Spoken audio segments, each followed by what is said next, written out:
최진기의 생존 경제. 좋은 시청자 여러분 반갑습니다. 자, 오늘은요 여러분, 자 우리 최근에 그 일본에서 여러분 드디어 54년 만에 정권 교체가 이루어졌지 않습니까? 93년에 무라야마 정권이 잠깐 들어섰지만은 그건 뭐 진정한 정권 교체라고 보기 어렵고, 자 우리 2차 세계대전 이후에 일본에 엄청난 정당이 들어서지 않았습니까? 바로 자민당이 들어섰는데요. 도대체 우리가 자민당 정권이 왜 쓰러져 나갔는가? 뭐 정치적 분석 많습니다만은 우린 최진기의 생존 경제잖아요. 그래서 경제적 측면에서 한번 멋지게 한번 고찰해 보도록 하겠습니다. 자, 우리 한번 가보죠. 일본을 제가 이 생존경제 시간에도 얘기를 많이 드리는데, 그거는 여러분 가장 대표적인 게 우리가 타산지선 얘기를 많이 하잖아요. 그러니까 우리가 많이 보고 배워야 되겠죠. 그래서 이 일본 같은 경우를 바라보면요, 이 니케이 지수가 있는데 보시면 알겠지만 우리가 얼마까지 갔었냐면은 38,000까지 갔었습니다. 일본의 니케이 지수가. 근데 그다음 언제 깨졌느냐? 우리 89, 90년에 깨졌잖아요. 일본이 박살나거든요. 그래서 버블이 거품이 꺼졌다 그러지 않습니까? 산 치고 내려온 다음에 회복한 적이 없어요. 얼마 이후로? 2만 이후로 올라온 적이 없습니다. 이거 우리 뭐 생각하면 되느냐? 우리나라도 이거 비슷한 주식 그래프가 있습니다. 뭐죠? 코스닥이죠. 코스닥은 여러분 원래 지수가 100이었었잖아요. 기억나시죠? 그래서 100으로 출발해갖고 엄청 올라갔다가, 기억나시죠? 100으로 출발해서 쭉 올라갔다 박살 나갖고 40, 이거 못 넘어섰잖아요.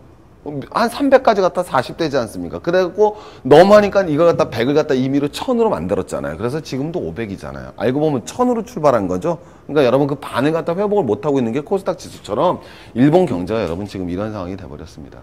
자, 여러분 이제 한번 더 가보도록 하겠습니다. 자, 두 번째 한번 가보죠. 이거 딱 보여드려야 되는데, 자 여러분, 일본이요 우리 4, 4분기에 몇 프로 성장했을까요? 여러분 한번 생각해 보십니다. 우리 몇 프로 성장했다 여러분? 보시면 여러분 충격적입니다. 여러분, 일본 자민당 정권의 붕괴는요 당연한 거예요. 폭동이 안 난 게 다행입니다. 왜? 보셔보세요 여러분, 마이너스 12%입니다. GDP 경제 성장률이 마이너스 12%예요. 여러분들이 한 달에 돈을 100만 원 벌고 있다가 88만 원 벌게 된 거예요. 모든 국민이. 여러분 이거 어떻게 버팁니까? 다른 게 필요가 없는 거예요. 이거는 일반적인 우리적인 상식적인 수준에서도 박살 난 겁니다. 최근에. 그래서 일본 여러분, 지금 최근 경제라는 거는 회복할 수 없을 정도의 심대한 타격을 맞은 게 바로 일본이다. 이렇게 말씀드릴 수 있는 거예요. 그래서 이제 제가 가끔 말씀드린 건데, 이제 우리 제가 말씀드릴 때 이제 말하는 게 우리가 훨씬 낫다니까요, 일본보다. 어떻게 보면 물론 일본이 우리보다 경제 규모도 훨씬 크고, 우리랑 일본은 경제 규모가 일본이 기본적으로 한 5배 이상 큰 나라 아닙니까? 근데 제가 이 일본을 갖다 항상 말씀드리는 이유가, 이전까지 제가 하면서 많이 얘기를 듣는 게, 이제 제가 이제 개인적인 잠깐 뭐 소회를 말씀을 드리면, 최진기 선생이 이렇게 한국 경제를 좀 부정적으로 보느냐. 근데 전 정말 그렇지가 않다니까요. 왜? 한국 경제 제가 늘 말씀드리지만 우리나라 대표적인 5대 산업, 조선, 철강, 반도체, 그 다음에 석유화학, 그 다음에 자동차, 이 5대 산업이 여러분 대단한 산업입니다. 그죠? 이거는 기본적인 여러분 뭐예요? 전통 굴뚝 산업에다가 첨단 기술을 가지고 있지 않으면 발전 가능성이 없는 거거든요. 거기에 세계적인 경쟁력을 가진 게 대한민국입니다. 특히 두 번째, 경제적으로요, 한국의 노동, 여러분 노동 시간이 제일 기고요. 그 다음에 노동 강도가 제일 센 거 대한민국 아닙니까? 우리 제일 열심히 일하는 게 우리 대한민국 아닙니까?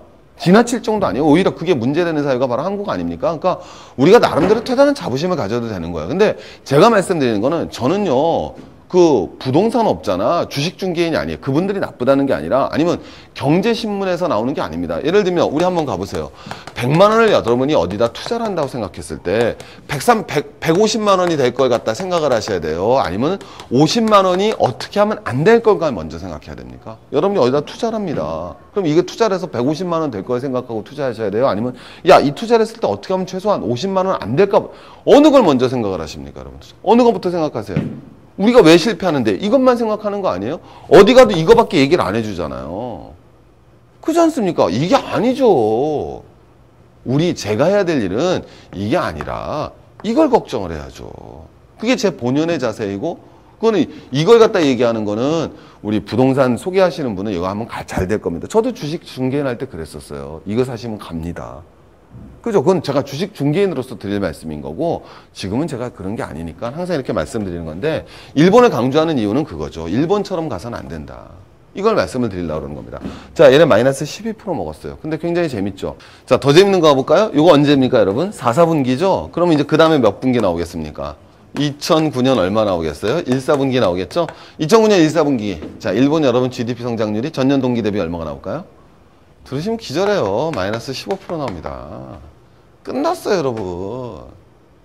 이건 여러분 한번 생각해 보십시오. 차라리 그냥 옛날부터 가난하다 올라오면 모르겠어요. 잘 살다 떨어지는 거예요. 일본이 제일 자랑하던 신화가 뭡니까? 1억 중산층 아닙니까? 1억 명의 중산층을 가지고 있다. 전 세계, 왜? 중국도 못 그랬으니까. 전 세계에서 가장 많은 중산층을 가지고 있는 국가가 일본이라고 굉장한 자부심을 가졌다고요. 그게 확 붕괴된 거죠.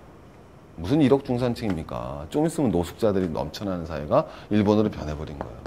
일본 GDP 높으면 뭐합니까? 가보시면 알겠지만 물가 수준이 우리보다 어때요? 훨씬 높죠? 일본 국민들의 삶의 수준이 우리보다 쉽게 높다라고, 물론 낮다라고 얘기하기는 어렵겠지만 높다라고 얘기하기 쉽지 않을걸요? 가보시면 금방 아시겠지만 그럼 소득이 높으면 뭐합니까? 물가가 훨씬 더 비싼데, 물론 노후의 복지시설이 우리보다 조금 더 훨씬 더 잘 돼 있는 건 맞죠. 근데 여러분 이런 상황, 이건 일본의 실제 상황 아닙니까?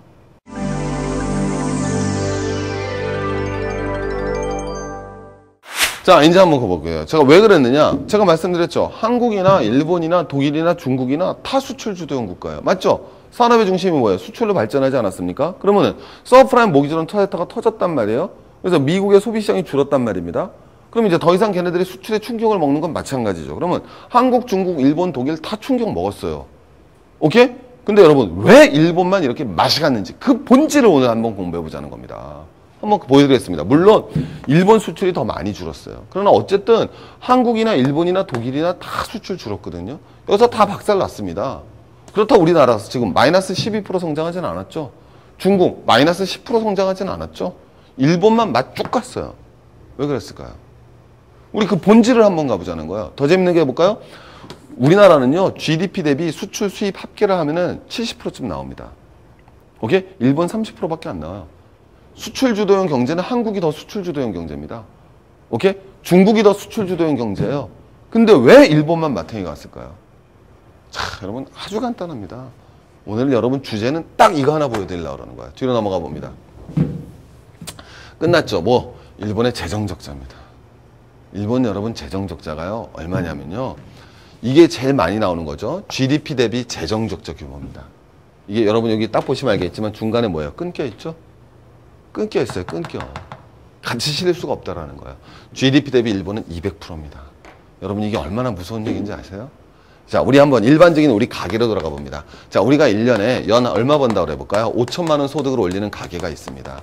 5천만 원 소득을 올리는 가게가 있는데 이 가게가 빚이 얼마다? 1억이라는 거예요. 그럼 이 1억이라는 빚을 갚는다는 게 얼마나 현실적으로 힘든 것이냐? 1억만 있나요? 뭐 붙겠습니까? 이자 붙겠죠? 여러분 1년에 5%만 붙는다고 쳐봅시다. 얼마가 돼야 됐습니까? 500만 원이죠. 그러면 여러분 정확히 번 거의 10분의 1을 이자로 내야 돼요. 원금 뭐 하지 않더라도, 상환하지 않더라도. 이건 여러분 굉장히, 이게 가게도 이렇게 힘든데 국가가 이런 부채를 가지고 있다는 거는 말할 수 없이 힘든 상황에 빠져들었다는 거예요. 그러니까 일본은요, 금리를 올리는 건 상상을 못하는 거예요. 어떤 일이 있어도 금리를 올릴 수가 없습니다.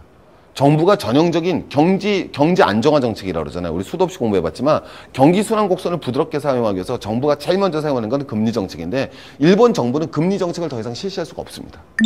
그 능력을 상실해버린 게 바로 일본 정부입니다. 왜? 엄청난 재정 적자죠. 언제 됐다고요? 90년에. 일본이 90년 들어서면서 뭐 했어요? 버블이 확 꺼지지 않습니까? 근데 이 버블이 꺼졌을 때 일본이 어떤 정책을 취했다? 산업 구조 조정을 했어야죠. 산업 구조 조정을 들어가고 그 구조 조정에 맞춰서 노동력의 효율적 재배치 이뤄내고, 그 다음에 쉽게 얘기해서 90년에 버블이 꺼졌으면 거품이 꺼졌으면 고생할 생각을 해야죠. 그때 일본 정부가 빚을 엄청 내서 돈을 왕창 푼 겁니다. 그게 전부 다 뭐가 돼야 됐어요? 빚더미로 완 거죠. 그래서 GDP의 2배가 해당되는 부채를 크다란 떠하는 나라, 그게 바로 The Republic of Japan. 아, 리퍼블릭이 아니구나, 여러분. 오케이, 일본은 뭐예요? The Kingdom of Japan. 오케이? 뭐 킹덤 붙여주고 싶진 하여튼 뭐 저는 뭐 감정은 없는데요. 어쨌든 이게 바로 뭐가 된다? 일본의 상황이라는 거죠. 굉장히 재밌죠, 여러분? 그래서 여러분 일본은 돌이킬 수 없는 규모로 갔던 것, 이게 바로 일본의 대표적인 무슨 적자? 재정 적자로 볼 수 있습니다. 미국이 여러분 엄청나게 우리 빚 많다 그러죠? 미국 아직까지 80%입니다. 이것도 최근에 많이 올라와서 80%가 된 거고요. 우리나라 몇 프로? 36%라 그러죠. 그럼 이제 이거 딱 보고서 또 뭐라 그러냐? 우리는 괜찮네요. 여러분 그렇지 않습니다. 왜냐면 우리나라 재정 적자는 여러분, 우리나라 재정 적자는요, 일본 수준으로 갈 수가 없습니다. 왜? 가기 전에 망합니다. 외람되지만. 미국 수준으로 갈 수가 없습니다. 가기 전에 망합니다, 나라가. 일본하고 우리를 갖다 단순 대입식으로 비교를 해서는 안 돼요. 왜? 여러분 얼마 전에 IMF가 뭐 했어요? 우리한테 권고했죠. 저는 뭐 IMF가 뭐 경제를 되게 잘한다고 생각하지는 않습니다. 개인적으로. 근데 IMF가 권고했단 말이에요. 야, 니네 재정 적자 심각해 라고 우리한테 권고하지 않았습니까? 그럼 우린 얘기하는 거죠. 아니 우리가 왜 36%인데 심각해? 그건 포인트가 두 가지가 나오는 거죠. 하나는 뭐가 되느냐? 아주 단적으로 해서 우리는 아직까지는 선진국이 아니죠. 선진국이 가져나갈 수 있는 GDP 대비 규모랑 중진국이 가져나갈 수 있는, 우리가 뭐 중진국이라 표현할지 뭐 이 표현이 올바른지 표현인지 뭐 그건 논쟁의 여부를 떠나서요. 가질 수 있는 거. 예를 들면 부자는요. 부채 규모가 커도 된다라는 거예요. 부채 비율이 높아도 버티죠. 대마불사 아닙니까? 솔직히 얘기해서. 솔직히 여러분 미국에서 어떻게 했습니까? 프레드맥, 페이맥 정리했죠? 뭐 정리 못했습니까? 시티은행 정리 못했죠? 결국 대마 뭐예요? 죽었습니까? 4번 리먼 브라더스까지는 죽였죠. 그 위에들 손 못 댔잖아요. 우리도 여러분 IMF 때 생각해 보십시오. 수많은 기업 쓰러져 나갔죠. 현대, 삼성 죽었습니까? 못 쳤잖아요. 똑같은 논리 아닙니까? 미국 부도 납니까? 안 나잖아요. 달러 찍어내면 되는데. 일본 부도 나겠습니까? 일본 제가 말씀드렸지만 우리는 기본적으로 중진국이라고요. 이 신용 쿼터 수준이 다릅니다. 두 번째 뭐가 돼야 되겠습니까?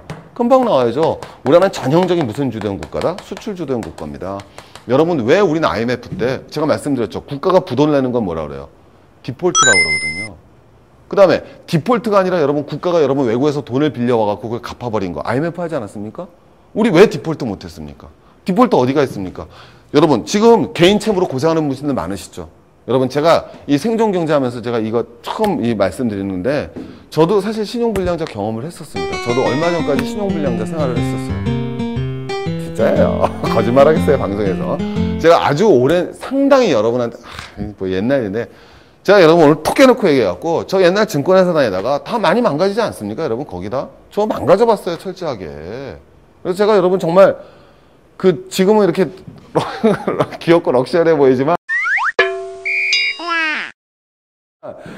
제가 이 개인적인 소회라는데만 제가 그 좀 젊은 때 그 주식 투자 세게 했었습니다. 저 잘했었어요 나름대로. 그래서 제가 이게 한 방에 훅 갔어요. 훅 가갖고 이게 뭐 국가에서 신용제 했다 보면 금방 나오는 건데 제가 신용 회복한 지가 얼마 안 됐습니다. 제가 근데 굉장히 오랫동안 고생을 했었는데 그래서 이제 제가 항상 말씀할 때 몰빵 치지 말아라. 분산 투자하셔야 된다. 이게 사실 제 개인적인 굉장히 경험담일 수 있어요. 그리고 사실 또 제가 그때가 지금, 그러니까 참 어떻게 보면 다행인 것이 좀 젊었을 때 그걸 맞아갖고 참 제기라면 제기인데 제기할 수 있는 기반을 만들었다고 생각하는데요.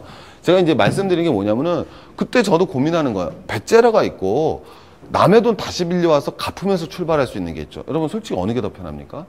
배째라가 편하죠. 개인 파산 신청하고 깨끗이 정리하고 그리고 새 출발하는 게 훨씬 편한 거 아닙니까? 근데 우리는 디폴트 선언을 못 했다니까요. 왜? 수출 주도형 국가잖아요. 디폴트 선언한 나라가 있다니까요. 러시아하고 아르헨티나예요. 얘네는 선언할 수가 있었어요. 디폴트를. 왜? 수출 중심 국가가 아니지 않습니까? 엄청나게 뭘 가지고 있어요. 자원. 우린 그게 없으니까.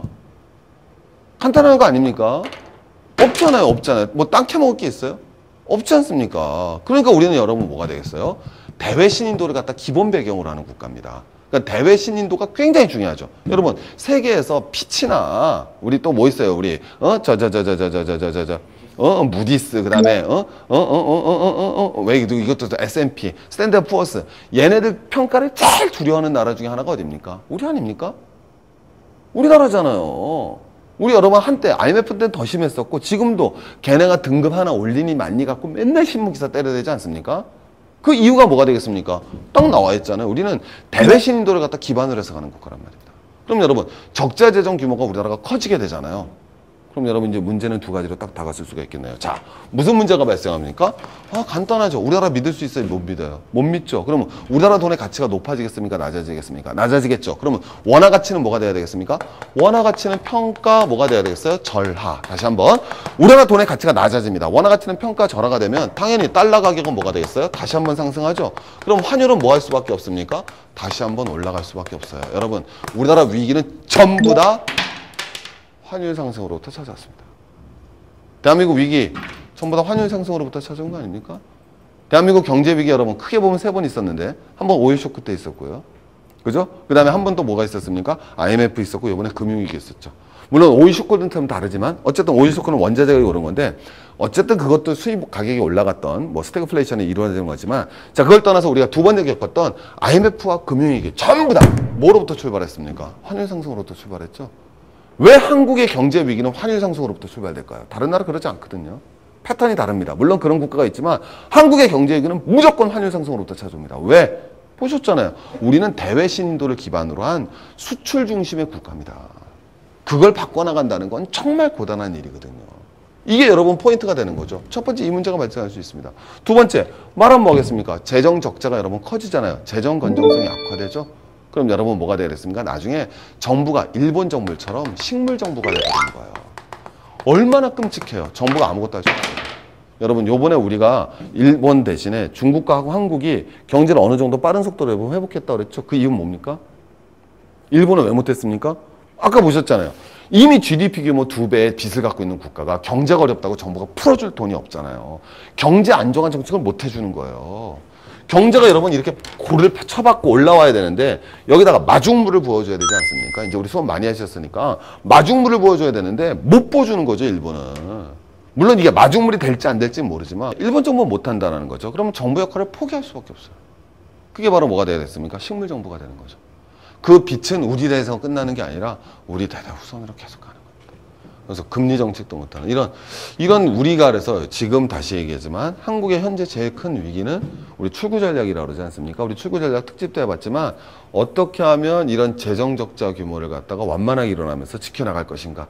이게 한국이 얼마나 원만하게 현재 경제 위기를 부드럽게 벗어나갈 수 있는가에 대한 아주 놀라운 징표라고 볼 수 있겠죠. 자, 일본 경제 성장률 1사분기 마이너스 15%입니다. 마이너스 15%가요, 여러분. 파리 마이너스 15%죠. 자, 다음 가보겠습니다. 자, 그래서 일본 민주당, 우리 아주 재밌으신 분이 뭐 수상되고 그랬는데, 민주당의 선동수당, 선거공약이 여러 가지가 나왔습니다. 뭐, 아동수당도 지급하고요. 고교 무상교육, 그 다음에 고속도로 통행료 무상. 이게 특히 굉장히 일본이라는 게 우리로 치면 다 그 고속도로가 그 경제 위기가 됐을 때, 90년대 일본이 경제 위기가 터졌을 때, 정부가 중심으로 해서 고속도로 완전 깔아버렸거든요. 그리고 그때 민자로 깔았습니다. 그래서 우리 왜 서울하고 춘천 가는 고속도로 요금 비싼 것처럼 일본 고속도로 요금이 굉장히 비쌉니다. 그래서 너무 비싸갖고 아무도 안 다녀서 우리 뭐 노루도로, 뭐 사슴도로 이렇게 말씀드렸잖아요. 그래서 고속도로 통행료 너무 비싸니까 무상으로 하겠다. 고교 무상교육, 아동수당 짓고. 그래서 민주당의 기본적인 정책은 뭐가 되느냐? 정부가 직접 소비자에게 혹은 정부가 직접 그 국민에게 다가가서 국민에게 직접 소비를 유발시키는 행위, 복지를 통해서 소비를 유발하겠다는 정책을 가지고 있습니다. 저는 그 정책이 나름대로 굉장히 큰 의미가 있다고 생각하고 올바른 정책이라고 바라보는 거에 대해서 좀 기꺼이 동의할 수가 있어요. 그러나 문제점, 아까 말씀드렸잖아요. 돈이 있어야죠. 돈이 있어야죠. 왜? 일본이요, 실업률이 지금 공식적으로 5.7%가 나옵니다. 근데 제가 늘 말씀드리지만 이 실업자리라는 거는 사실 이 실업률 이거 정말 이거 합의해서 바꿔나가야 되는 거 아닙니까? 왜 이렇게 이게 사실 이게 바꿔야 되는 거, 실업자라는 게 일주일에 1시간만 신문 돌려도 실업자가 아니에요. 좀 웃긴 거 아닙니까? 그 다음에 뭐가 돼야 됐습니까? 취업준비생도 실업자가 아니에요. 우리 실업률 나중에 한번 공부해 보시면은. 그러니까 실제 실업률이라는 건 이거에 뭐 2배, 3배 나간다고 봐야 되는데 여러분 5.7%의 실업률을 가지고 있습니다. 거기다 여러분 마이너스 15% 성장합니다. 세금이 있어야죠. 지금 GDP 대비 재정 빚은 얼마인데? 2배인데. 일본 국민이요. 이거 할 거라고 믿는 일본 국민 생각보다 별로 없을걸요. 민주당 정권이 좋아서 찍었겠습니까? 마이너스 12%, 15% 낸 자민당 정권이 미워서 찍었죠. 그런 거 아니겠습니까? 일본 국민의 마음이라는 건 일말의 기대를 가지고 있겠죠. 일말의 기대를. 근데 그 일말의 기대가 현실화시킨다는 건 정말 제가 민주당 대표라도 머리가 쥐가 나는 겁니다. 뭐 오바마는 머리 지금 쥐 안 나겠습니까? 의료교육 개혁하는데도 이렇게 머리가 쥐 나는데 경제 문제는 더 심각할 텐데 미국 아직 만만치 않습니다, 여러분. 서프라임 모기지론만 해결되면 되는 건가요? 상업용 부동산 처리 어떻게 할 텐데요? 실업 문제 여러분 미국 실업률은 얼마가 돼요? 9.7%입니다. 쉬운 게 아니잖아요. 이 세계 경제가 한번 타격을 맞는다는 게 우리 사람 몸도 마찬가지 않습니까? 한번 아팠어요. 중병을 앓다가 몰핀이나 우리가 약을 먹고 회복하더라도 얼마나 불안한 상태입니까? 그 상태라는 거는. 예전에 건강했을 때랑은 완전히 좀 다르죠. 그 상태가 세계 경제가 지금 처한 상황이라는 거 명백한 상황 아니겠습니까? 일본 돈이 있어요. 그래서 이제 일본이 나오는 거는 이제 이런 식으로 나가는 거죠. 이게 추상적인 구호에 머무를 수 있는데 그린 산업을 발전시키자. 근데 이제 얘네들 좀 그린 산업이랑 우리랑 좀 달라요.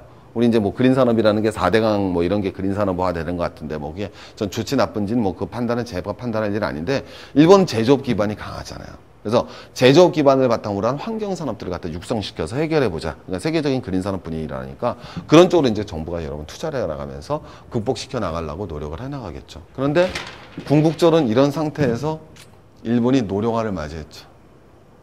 근데 외국인 수용하는 정책에 실패했습니다. 그러니까 노동자의 평균 연령은 급속도로 높아지고 일할 사람은 없죠. 거기다 교육 문제가 한국과 아주 비슷한 교육 시스템을 가지고 있죠. 굉장히 뭐라 그러냐, 그 현대에 이렇게 뭐 어울리는 교육이라고 보기엔 좀 어렵지 않겠습니까? 이런 시스템을 가진 일본이 강력한 제조업만 하나의 기반을 가지고 이 위기를 탈출해 나갈 수 있을 것이다. 이건 여러분 굉장히 어렵죠. 그래서 90년대식에 어떻게 보면 이 정치하고 경제가 밀접하게 결간이 되는 건데요. 일본의 민주당의 미래는 제가 봤을 때는 이게 만만치 않다고 보는 게 올바르지 않나. 그래서 우리가 이제 제가 말씀드렸던 건 우리 옆 나라를 갖다 타산지석으로 삼아야 된다. 그래서 경제 위기를 극복했을 때 제가 개인적으로 생각하는 건 출구 전략이라는 건 사실은 그 너무 일찍 해서도 안 되지만 가급적 일찍, 그러니까 아주 일찍부터 소프트하게 하는 것이 전형적인 방법이 아닐까라는 뭐 개인적인 소회도 하면서 오늘 한번 생존 경제. 자, 이제 슬슬 우리 마무리 향해서 힘차게 진군해 가고 있습니다. 자, 여러분 감사합니다. 다음 주에 또 뵙겠습니다.